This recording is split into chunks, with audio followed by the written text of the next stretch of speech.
Have we all lost our minds?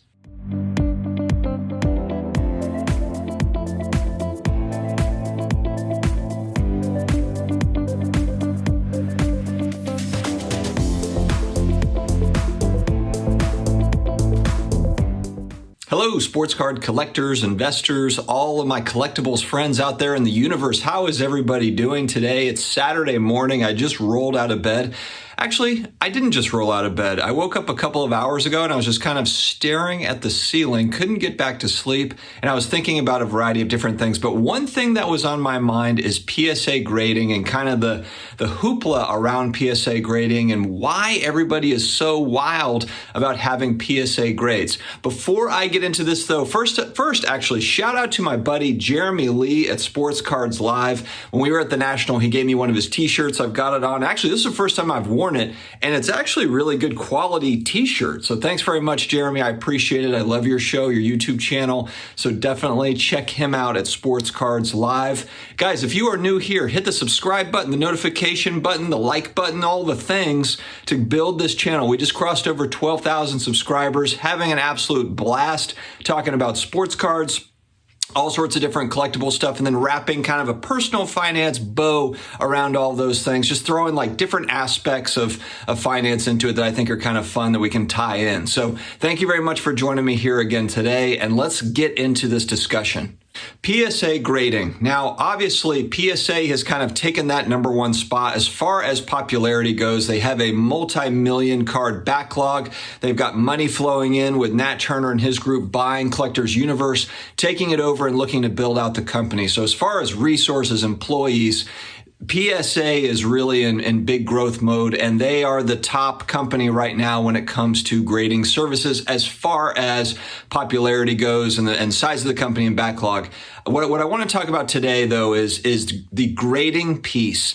And is the grading actually that much better than maybe some of the competitors, whether it be BGS, SGC, or CSG? We'll use those. There's also HGA and some other options as well out there. But PSA grading is really, to me, and I own all of these companies, except for HGA. I don't own an HGA card yet, but I've got SGC, I've got BGS, I've got PSA, etc., CSG. And so there's pros and cons to all these grading companies. And I know that the big answer for this question is going to be resale value.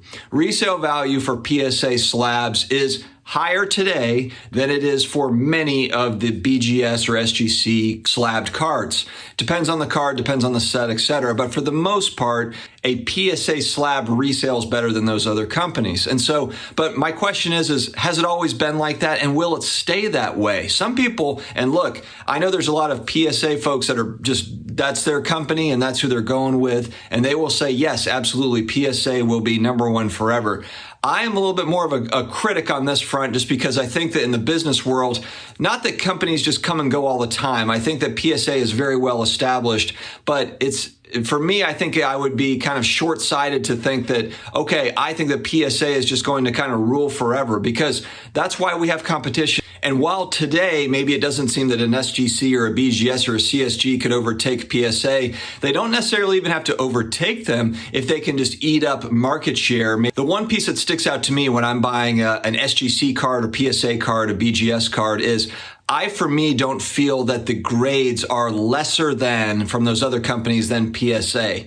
In some instances, I think that they actually might grade tougher than a PSA. And so for some people, that can be an arbitrage opportunity where they might look at it and say like, oh, well, I can crack this slab and send it off to PSA. I've never cracked a slab. Frankly, I've seen enough YouTube videos to where I'm not confident in my ability to crack a slab. And really, I don't buy raw and send in for grading. I have historically bought raw, sold raw, buy graded cards, and sold graded cards. And so for me, it's not necessarily that I feel that the PSA has a superior grade. Now, one factor that you could take into account to say like, I like PSA better than the other companies for this particular reason, is to say whether a card is authentic or not. So it could be that, you've got old vintage cards, maybe you got pre-war stuff, maybe you've got rare, scarce stuff, maybe you got autos, patch autos, and things like this that are expensive, they're scarce, and you want to make absolute certain that these cards are real, or they haven't been trimmed, or they haven't been altered, or whatever it is.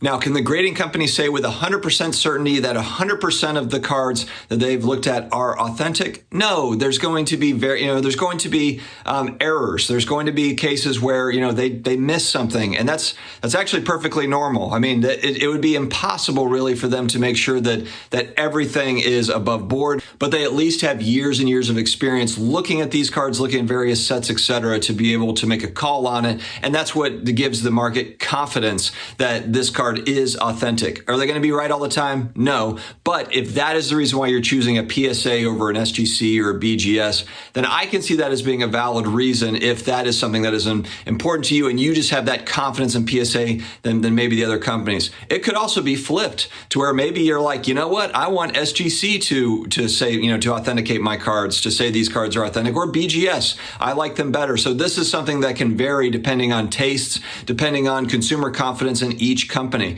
And then there's, of course, a lot of people that are just like, you know what, I like my cards raw. I don't really see the reason to grade these cards, or I don't have confidence in these companies to get them graded. And that is perfectly fine too. For me, it's just my opinion, but I am thinking that over time that the resale value on a lot of this stuff is going to close. I think the gap is going to close on resale value. There's nuance with a lot of this stuff, with really all of it. I think there's going to be people that really like the subgrades that BGS offers, and so maybe that's a kind of a price point, or a way for there to be a gap close because they just like the case. Maybe they just like that sturdy case that BGS offers. They like the subgrades. I like it. I'm one of those people that I really like BGS for that. I like to kind of play that subgrade game. So that's a big reason why I like getting BGS 9.5s or 8.5s or whatever it is, depending on the card. I like those slabs. For SGC, I like the Tux case. I like the new cases. I think that they're cool. And then I also think that SGC grades tougher than a lot of these other companies. So if I buy an SGC 10, I'm fairly confident that that's a tough grade. I don't think they're handing out SGC 10s.